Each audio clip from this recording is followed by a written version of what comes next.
वंदे मातरम। अमर शहीद राम प्रसाद बिस्मिल जी ने लिखा था, यदि देश हित मरना पड़े मुझको सहस्रों बार भी, फिर भी मैं इस कष्ट को न निज ध्यान में लाऊं कभी। हे ईश भारतवर्ष में शतबार मेरा जन्म हो, कारण सदा है मृत्यु का देशोपकारक कर्म हो। मरते बिस्मिल रोशन लहरी अस्फाक अत्याचार से, होंगे पैदा सैकड़ों उनके धुर की धार से। उनके प्रबल उद्वेग से उद्धार होगा देश का, तब नाश होगा सर्वदा इस दुख शोक के लवलेश का, तब नाश होगा सर्वदा इस दुख शोक के लवलेश का। बिस्मिल जी ही नहीं, जितने हमारे स्वतंत्रता सेनानी थे और जिन लोगों ने भी देश की स्वतंत्रता की खातिर शहादत दी थी, उन सबका एक ही सपना था कि आज़ादी मिलने के बाद हमारे देश के लोग सुख, शांति, समृद्धि और एकता के साथ जिएंगे और हमारा देश विश्व में एक शक्तिशाली राष्ट्र के रूप में उभरेगा।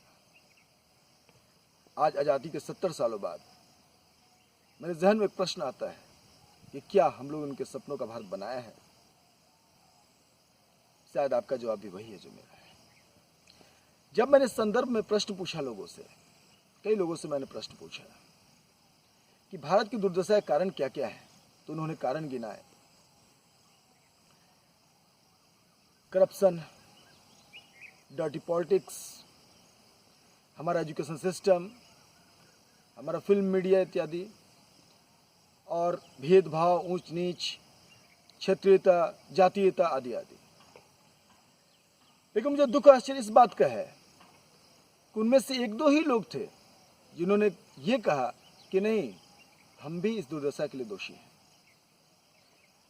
मैं ये बात इसलिए कह रहा हूँ क्योंकि जब मैंने इस संदर्भ में रिसर्च किया, आंकड़े इकट्ठा किए कुछ स्रोत से, जिनमें से times national, times global, transparency international, ये सारे जो है स्रोत हैं जहाँ से मैंने आंकड़े इकट्ठा किए अपने देश के बारे में, तो आंकड़े बहुत सारे दुख देने वाले थे। जैसे हमारे देश का करप्शन रेट जो है वो पूरी दुनिया के एवरेज करप्शन रेट का लगभग दोगुना है। आप इसको क्रॉस चेक कर सकते हैं। और ये करप्शन करने वाले कोई लीडर्स, ब्यूरोक्रेट्स ही नहीं है, बल्कि छोटे छोटे ओहदे पर बैठे हुए लोग और छोटे बड़े बिजनेसमैन सभी इसमें सम्मिलित हैं। तब मुझे मनवीर मधुर जी की 4 पंक्तियां स्मरण हो आती हैं कि समर्थक सत्य का कुरुक्षेत्र का मैदान बोलेगा, समर्थक सत्य का कुरुक्षेत्र का मैदान बोलेगा, शहीदों का हुआ अगर देश में अपमान बोलेगा, सदा लड़ते रहे हो और लड़ो अधिकार की खातिर, मगर कर्तव्य भूलोगे तो हिंदुस्तान बोलेगा, मगर कर्तव्य भूलोगे तो हिंदुस्तान बोलेगा। जो लोग कर्तव्य भूल चुके हैं या कर्तव्य जो है ठीक से उन्हें याद नहीं, और कुछ लोग जो कर्तव्य पे चल रहे हैं, उन सबके लिए आज मैं बात करने वाला हूँ। जो भूल चुके उन्हें याद दिलाने के लिए, और जो लोग कर्तव्य कर रहे हैं उनके हौसला को बढ़ाने के लिए। मैंने इस संदर्भ में और अपने रिसर्च को जब बढ़ाया कि कौन से ऐसे मुख्य कारण हैं जिसको कि हम बदलाव कर सकते हैं, क्योंकि जब आप दूसरों पे डाल देते हैं तो आप फ्री हो जाते हैं। तो कौन से ऐसे कारण जिनको हम बदलाव कर सकते हैं? तो 3 मुख्य कारण हैं जिन पर अगर हम जन सामान्य काम करें तो हम अपने देश के लिए एक सही देशभक्ति की मिसाल पेश कर सकते हैं और हम अपने देश में बदलाव ला सकते हैं। और अगर हम सही ढंग से चलें तो 10-20 सालों में हम जो है पूरे विश्व में अपने देश को शक्तिशाली देश के रूप में उभार सकते हैं। तो पहला मुख्य कारण, लैक ऑफ अकाउंटेबिलिटी। मैं सबसे पहले इसे इसलिए बोल रहा हूँ क्योंकि सबसे पहले अगर हम अपने ऊपर अकाउंटेबिलिटी नहीं लेंगे तो फिर हमारे देश में कभी बदलाव आने वाला नहीं है। जैसा मैंने पहले ही कहा कि जब भी लोगों से प्रश्न पूछा गया इस बारे में, तो हमेशा वो दूसरों को, नेता से लेके मीडिया से लेके हर किसी को दोष दिए, लेकिन अपने ऊपर दोष नहीं दिए। तो लैक ऑफ अकाउंटेबिलिटी जो है हमारे देश की मुख्य समस्या है। लोग अपने ऊपर लेना नहीं चाहते, हमेशा दूसरों पर डालते हैं दोष, और देश के लिए हमें अपने ऊपर अकाउंटेबिलिटी लेनी ही होगी। अब इसके मैं 2 छोटा उदाहरण देता हूँ और बाकी आपकी मेधा शक्ति पे छोड़ता हूँ। पहला उदाहरण हम नेता के बारे में देते हैं कि लीडर्स खराब हो गए हैं। तो मैं यहाँ स्पष्ट कर देना चाहता हूँ कि लीडर्स का मनोविज्ञान क्या है। तो डेमोक्रेसी में लीडर्स दिखता सिर्फ आगे है, होता भीड़ के पीछे है, हमारे पीछे होता है, क्योंकि उन्हें लीडर्स के वोट पे उन्हें हमारे वोट पे ही जीना होता है, हमारे अनुसार वो चलते हैं। अगर आज हम सोच लें कि अगर किसी भी लीडर पे कोई करप्शन का चार्ज साबित हो जाता है या किसी तरह क्रिमिनल चार्ज साबित हो जाता है तो हम उसे वोट नहीं देंगे, और नेता ये जान जाएंगे सही में ऐसा होने वाला है, वो एक दिन में बदल जाएंगे। लेकिन चूंकि वो जानते हैं कि हम कितना भी करप्शन कर लें, कितना भी हम पे चार्जेस हो, लेकिन हम आपको जाति के नाम पर, धर्म के नाम पर, क्षेत्र के नाम पर और अन्य लोभ देकर खरीद सकते हैं, तो वो कभी सुधरने वाले नहीं हैं। तो देश में बदलाव के लिए सबसे पहले अकाउंटेबिलिटी हमें अपने ऊपर लेनी होगी। अगर हम किसी करप्ट को वोट दे रहे हैं किसी भी लालच में, तो फिर ये हमारी गलती है, न कि उनकी गलती। दूसरा, लोग मीडिया, एजुकेशन सिस्टम, इसको भी दोष देते हैं। मीडिया जो है वो हमारे चॉइस से ही बनता है। पहले मैं यूट्यूब उतना देखता नहीं था, लेकिन जब से हम लोग खुद वीडियो बनाने लगे तो मैं यूट्यूब को सर्च करने लगा, तो उसमें एक कॉलम आता है ट्रेंडिंग वीडियोस का। उनमें वो वीडियोस होते हैं जो ज़्यादा से ज़्यादा सर्च हो रहे हो। तो जब मैं 10 ट्रेंडिंग वीडियो कभी भी देखता हूँ तो उसमें कभी 6, कभी 8 इस तरह के वीडियोस होते हैं जो हमारे मानसिक दिवालियापन को दर्शाते हैं। मैं उन्हें कभी खोलता नहीं, ओपन नहीं करता, नहीं तो मैं भी उसमें एक हो जाऊंगा। मैं सिर्फ उसका हेडिंग्स पढ़ता हूँ। इस तरह के वीडियोस हैं जो मैं यहाँ नाम नहीं लेना चाहता, आप खुद सर्च कर लें तो आपको पता चलेगा कि हमारा मानसिक दिवालियापन कैसा है, हमारी मानसिक स्थिति कैसी है। तो यहाँ चेंज करने की जरूरत हमें है। हम अगर अपनी मानसिक स्थिति को बदल पाए, यानी अकाउंटेबिलिटी हम अपने ऊपर ले कि हमारे अंदर क्या बदलाव चाहिए, और हम अपनी जिम्मेवारियाँ दूसरों पर न डालें, हम अपनी जिम्मेवारियाँ खुद लें। हम सोचें कि देश के लिए हम कहाँ अकाउंटेबल हैं, हम क्या छोटे से छोटा काम कर सकते हैं। मैं उदाहरण के तौर पे बोलता हूँ कि सप्ताह में 1 दिन 2 घंटे अगर हम किसी गरीब बच्चे को पढ़ा पाएँ, जब भी ज़रूरत लगे हम पेड़ लगा पाएँ, जब भी ज़रूरत हो हम अच्छे कार्य चारों कर पाएँ, और नहीं तो अच्छी भावनाएं, अच्छी सोच जो है वो भी लोगों तक पहुँचाएँ, वो भी एक समाज सेवा है। लेकिन हाँ, यहीं तक नहीं रुक जाए, क्योंकि कुछ लोगों के लिए देशभक्ति एक फैशन है। कुछ थॉट्स शेयर कर लिए, अपना प्रोफाइल पिक चेंज कर लिए, ये भी ठीक है, लेकिन ये इसको फैशन मत बनाइए। क्योंकि मैं बच्चों से कहता हूँ, an ideation without execution is only an illusion. हमारे दिमाग में अगर आइडिया आता है और हम इसे एक्सिक्यूट नहीं करते हैं तो वो सिर्फ एक भ्रम है कि हम कर पाएंगे। क्योंकि आजकल व्हाट्सएप, फेसबुक के युग में इतने थॉट शेयर होते हैं, इतने ज़्यादा लोग उपदेशक हो गए हैं कि उनमें से एक भी लोग अपना नहीं रहे हैं, सिर्फ उसको शेयर कर रहे हैं। तो मेरा आज के दिन सबसे अपील है कि रिस्पॉन्सिबिलिटीज़ लें, सिर्फ थॉट्स शेयर नहीं करें, कुछ उसमें से पालन करना शुरू करें। अगर एक भी हम आज के दिन से पालन करना शुरू करते हैं तो हमारा अकाउंटेबिलिटी हमारी जो है बनेगी, और हम देश के लिए कुछ कर पाएंगे।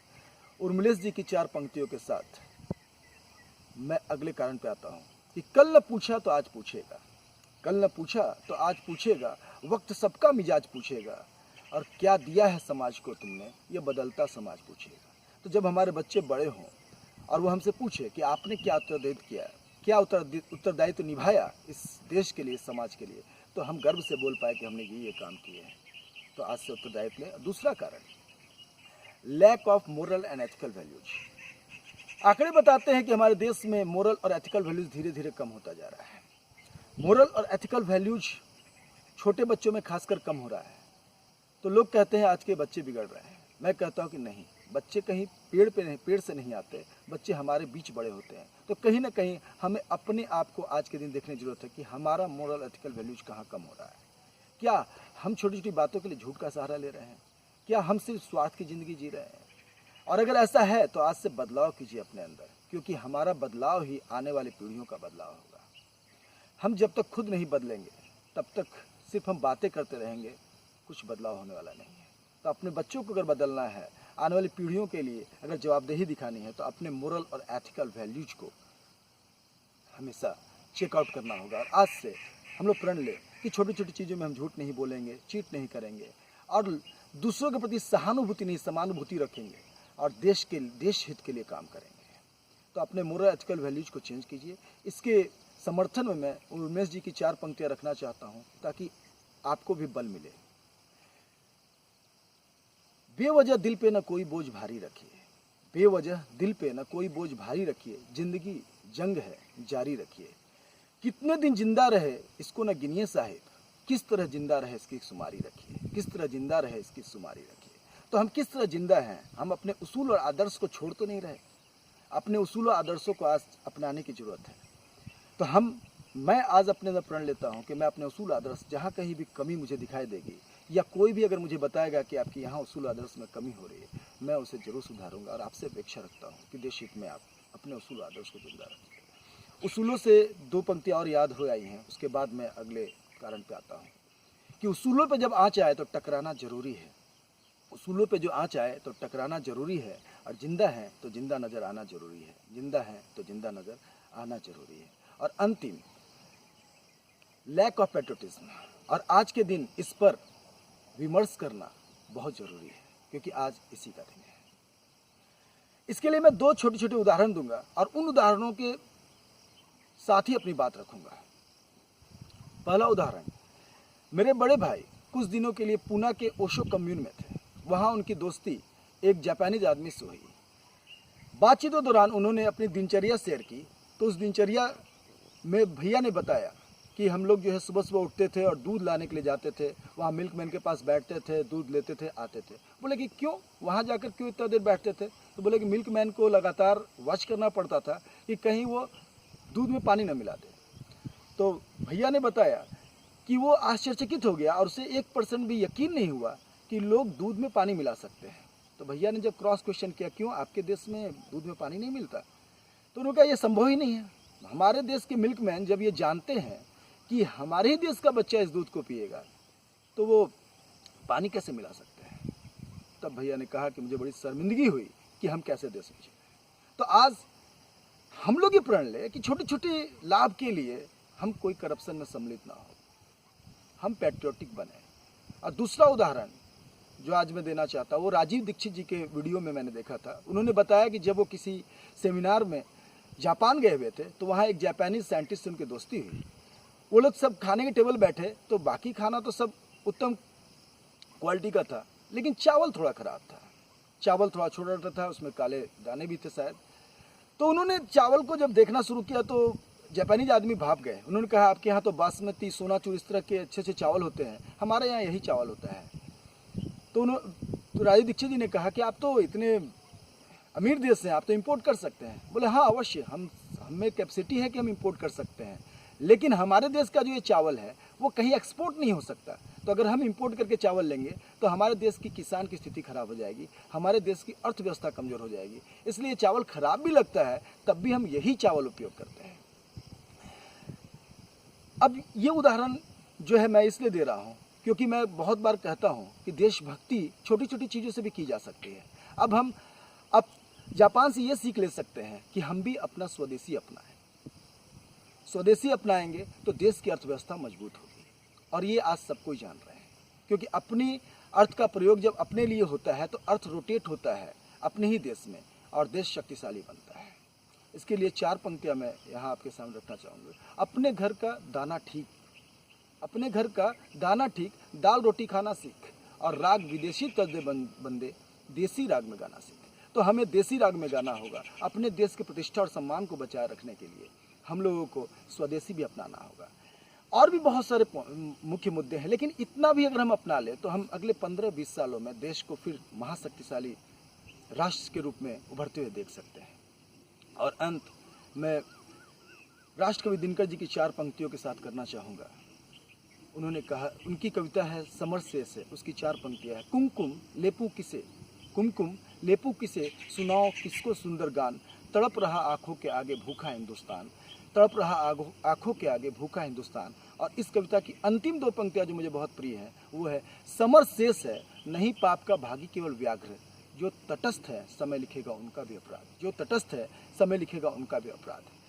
तो मैं आज निश्चिंत हूँ क्योंकि मैं तटस्थ नहीं हूँ, मैंने अपना किनारा कर लिया है, मैं अपने एक और बढ़ चुका हूँ, और आप सबसे अपेक्षा है कि आप भी एक और बढ़ें, क्योंकि देशभक्ति और समाज सेवा के लिए जागरूकता बहुत ज़रूरी है।